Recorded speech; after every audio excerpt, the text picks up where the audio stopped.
Shmuel Hanavi, Samuel the prophet, said in a very famous statement, V'gam netzach Yisrael lo yishaker, the eternal one of Israel will not lie. The word netzach has three meanings in Hebrew. Netzach means God, it's one of the names of God. So the God of Israel does not lie. He guaranteed we'd return to Israel. He guaranteed we'd return to Jerusalem. He guaranteed our continuity, and that indeed happened.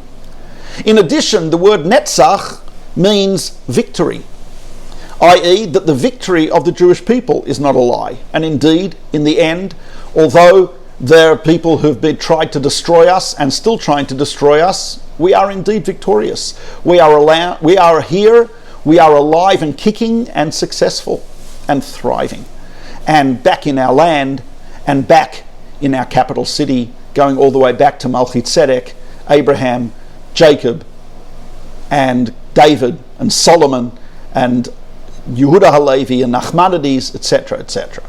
And there's a third meaning to the word netzach. It means eternity. The eternity of the Jewish people is not a lie, meaning that we are eternal. But there's something else about the word netzach, and that is the Talmud, towards the end of Tractate Berachot, the Babylonian Talmud, tells us that one of the other names for the city of Jerusalem is Netzach. Netzach, meaning God, meaning victory, meaning eternity, also is another name for the city of Jerusalem. Every traditional Jewish wedding involves a very strange ceremony in which at the end of the chuppah, the wedding canopy and the ceremony and the blessings and the reading of the tuvah, the marriage document, etc., the chatan, the groom, a glass is placed on the ground, usually wrapped up to prevent injury, and the groom stomps on the glass and breaks it. What's the significance of that?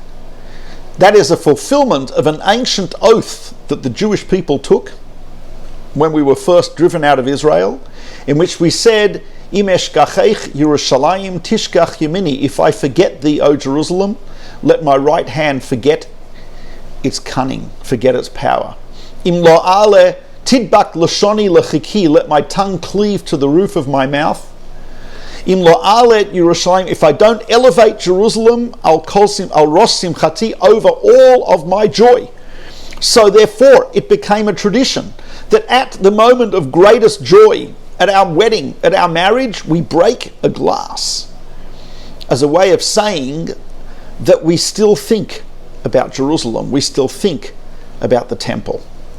God decided that he would combine the names given by these two great people.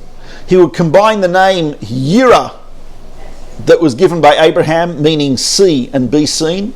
He would combine it with the name Shalem, complete or peaceful, given by Melchizedek, and he would call that place Yerushalayim, Jerusalem.